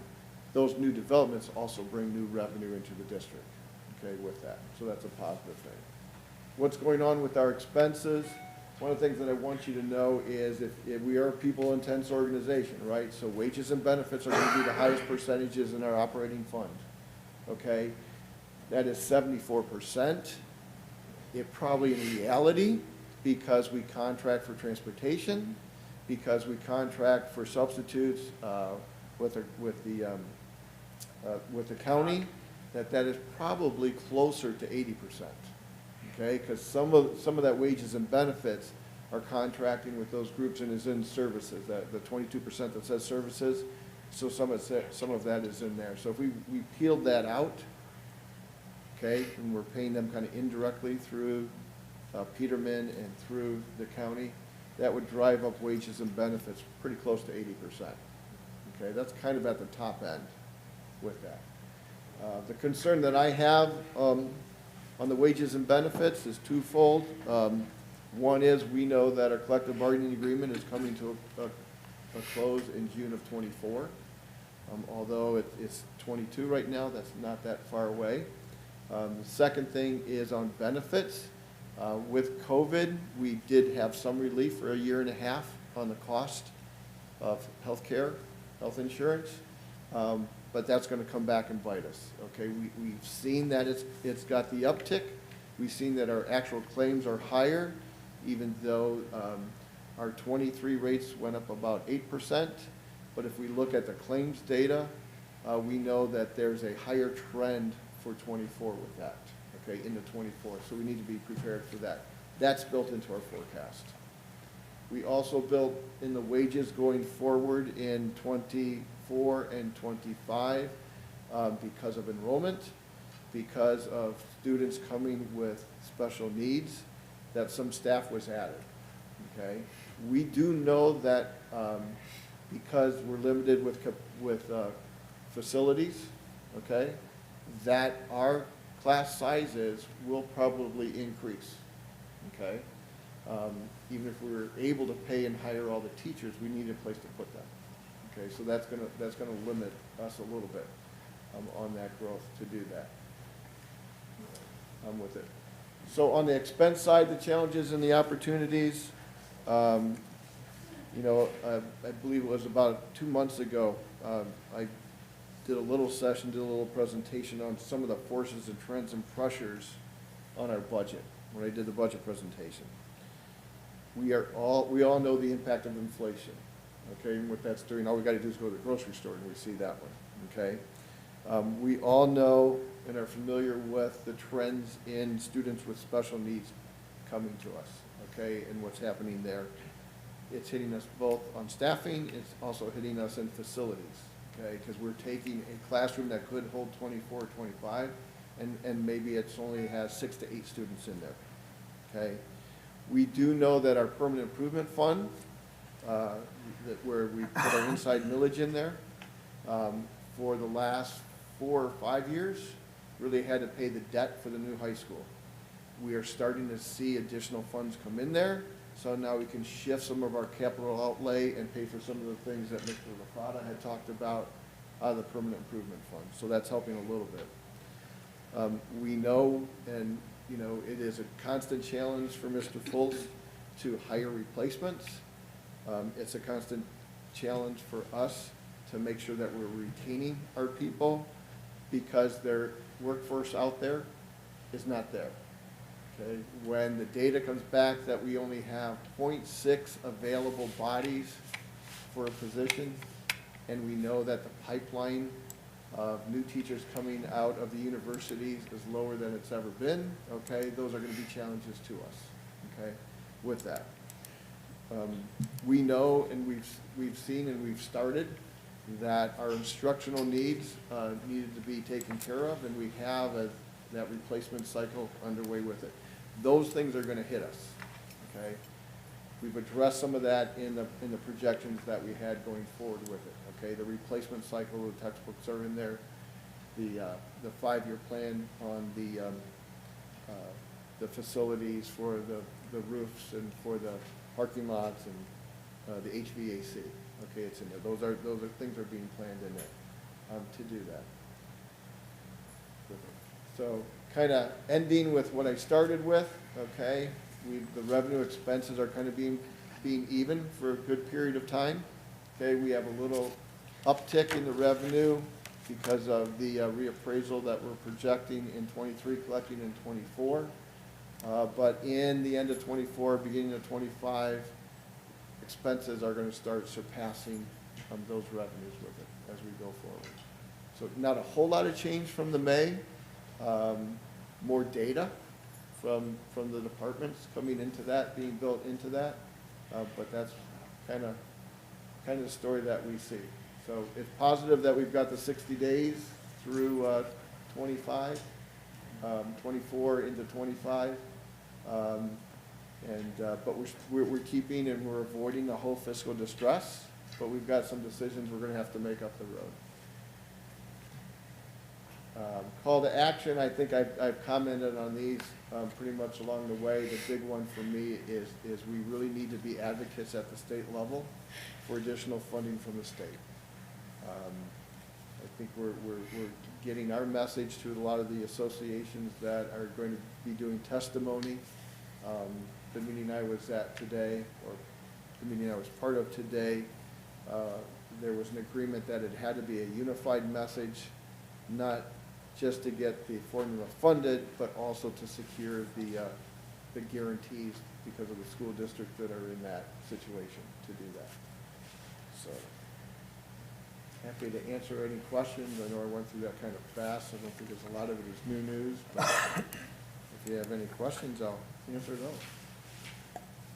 So, Mr. Romano, what can we do to help our community and our families help in that advocacy program to go to our legislators? I mean, is there something that they can do to, we have this information, it's very clear. I mean, the numbers don't lie. 37.45% is coming from the state. Yeah.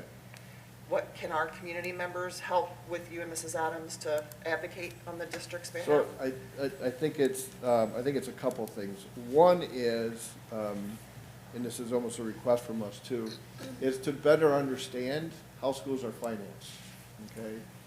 Because I think right now what happens, and over my tenure, with school districts, is the most education they get is when they get their tax bill, okay? And if they are paying their taxes through escrow, they may get that mailing and they may never really see and understand it, okay? So number one is with us, through us, is really understand to a better, not to a detail. I don't need everybody in the community wanting to replace the school treasurer and let them do that job, but understand to a good level how schools are financed, number one, so that they can communicate accurately to the legislators, okay? I think that's really important, okay, with that message. The more consistent that message can be with our message, I think that's going to have a growing impact on someone that needs to act on legislation to do that. So if I can piggyback off of what you're saying, Mr. Romano, is the fact that I'm on the financial committee, and I have learned just in my short tenure on the board, I've learned a lot. And what I thought I knew versus what is reality Yeah. was not the same. So I was going to, at the end, say that during my board comments, but that is absolutely accurate. I think the more people get involved and ask questions to help understand that, the better off they're going to be. Because again, I had, whoa, it's this way. And then I sit down in my first financial committee and I'm like, uh-oh.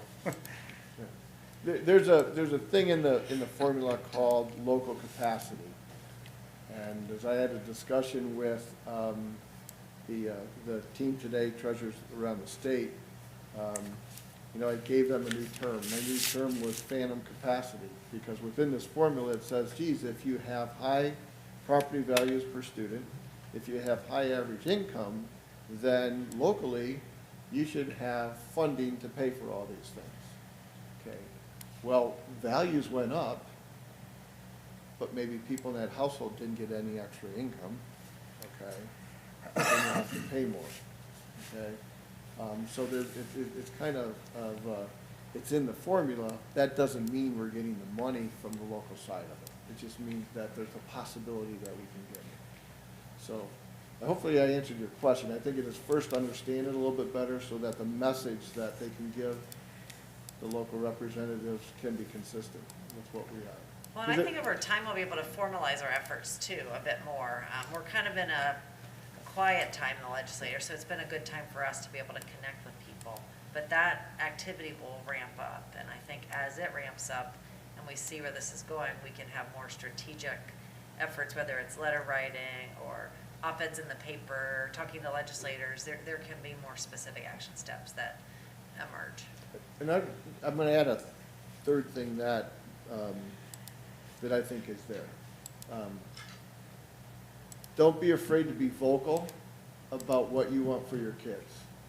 Because I think, time and time again, sometimes people or communities where we're the lowest 6% in spending, okay?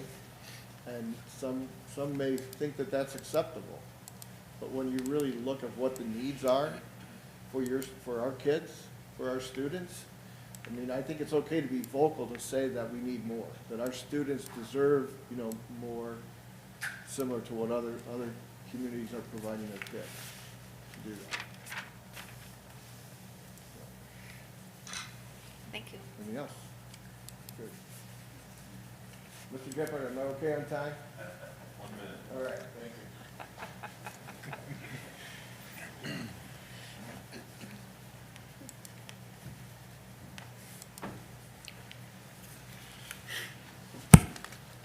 Mr. Rudy, I'll turn it back over to you. Okay.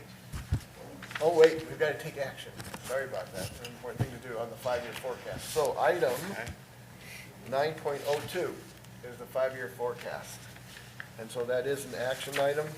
And so the recommendation is to approve the 5-year forecast as presented. That is not only the numbers, but the accompanying notes that go with it. Okay. You've heard the recommendation.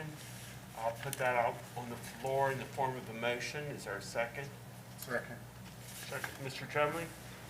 Second. Any discussion from anyone? Okay.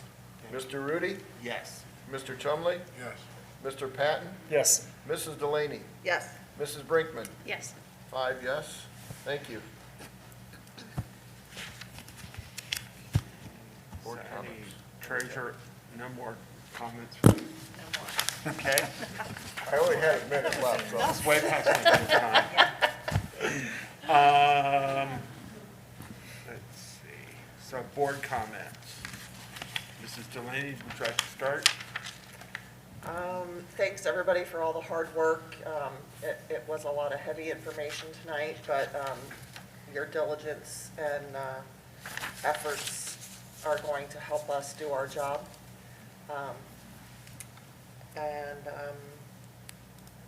Thanksgiving is next week. Staff, students, everyone, enjoy time with your family or your loved ones, and just be thankful. I'm thankful for all of you guys. Okay. So I will keep mine short and sweet. I absolutely agree with Ms. Delaney. I appreciate all of the information.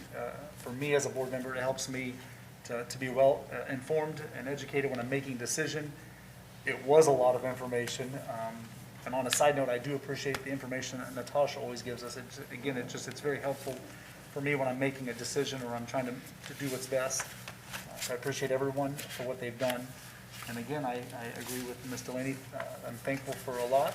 I appreciate everyone, and I hope everyone has a great Thanksgiving. Mr. Chumley? I want to thank everyone who came to the meeting over the weekend. I had an enjoyable time representing West Clermont as our delegate. I got closer with those who came, and I got my exercise in, so. I thought you were going to embarrass us and show that video, so thanks for that. Well, meeting's not over yet. Your minute's done. So. Who Day, it's Steelers week, so excited for that. And yeah, I hope everyone has a good Thanksgiving. Okay, thank you. Mrs. Brinkman? Yep, a couple exciting things happening within the district. There's a lot going on, but Julia, noting is, last night was Meet the Team night for the winter sports.